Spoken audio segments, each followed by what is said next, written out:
Moses brings as a reason. Brings alongside his adopted brother Ramses discovers his two people. This revelation sets him on a journey of self-discovery, leading him to flee Egypt and the slaves in Midian.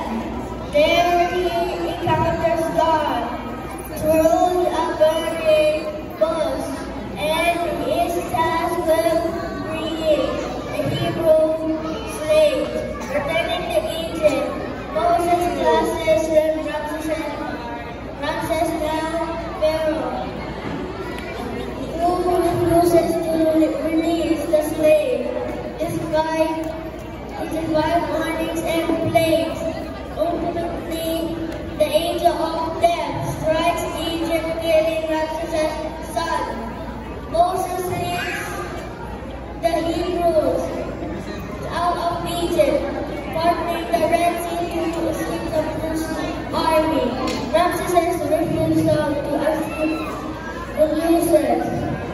The Lord destroys their bodily man, separating it